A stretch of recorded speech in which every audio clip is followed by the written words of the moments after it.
Kevin Von Erich is finally speaking out about everything the Iron Claw got wrong about his famous wrestling family, including his brother's deaths. During the newest installment of Investigation Discovery's Hollywood Demons, which premieres on Monday, April 21, Kevin, 67, and other members of the Erich family made rare comments about the inaccuracies in the 2023 sports film. "I have been a big brother my whole life. I had so many little brothers, and I love them so much, and I am the only one left now," Kevin said. "I endorsed the movie, but I have to correct the record. Their lives are worth more than just pretend this happened, because it didn't." The Iron Claw followed the pro wrestling dynasty Von Erich family, which consisted of Fritz Von Erich, Holt McCallany, and his sons. The family was plagued by a series of tragedies outside of the ring, spawning the myth of a Von Erich curse. In addition to McCallany, Zac Efron, Jeremy Allen White, Harris Dickinson, and Stanley Simons rounded out the cast. While the film became a success because of the tear-jerking story about Kevin Efron becoming the sole surviving son of Fritz after every other Von Erich brother died, Kevin previously showed his support for the film, but he has since walked back the praise, alongside his daughter, Kristen Rain, and the late Carrie Von Erich's daughters, Holly Atkinson and Lacey Von Erich.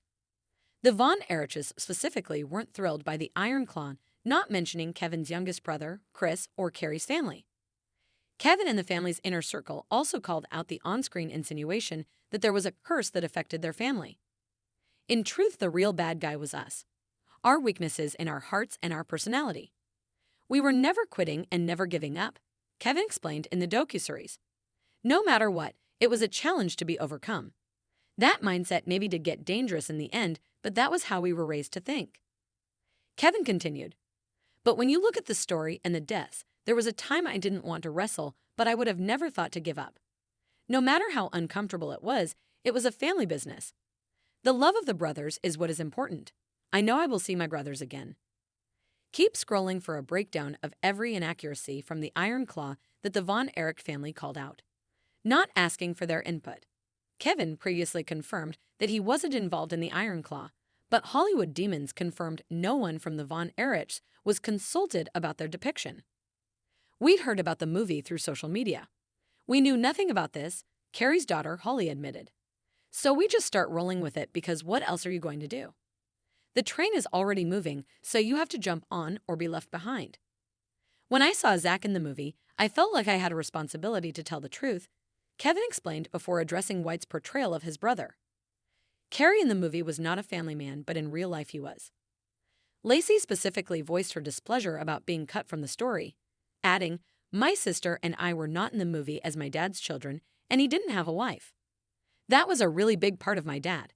How he was portrayed in the movie was so inaccurate that it is heart-wrenching." Carrie, who was the fourth oldest in the family, was married to Catherine Murray from 1983 to 1992. Following a motorcycle accident in 1986, Carrie badly injured his right leg, which only got worse when he continued to wrestle post-surgery against doctor's orders. Carrie's foot was ultimately amputated, at which point he was prescribed painkillers, and that led to drug problems later on. After 2 arrests, Carrie died by suicide at age 33 in 1993. Hollywood Demons featured interviews with Dr. Drew, who pointed out that Carrie's personal struggles weren't accurate on screen, saying, "There's a scene in the movie where Carrie gets in an accident, and the next time you see him, he does not have a foot. That is not in fact what happened." He continued, "He had a very severe crush injury on the foot, but he goes back into the wrestling ring and damages it further and ultimately decides to get half of his foot amputated.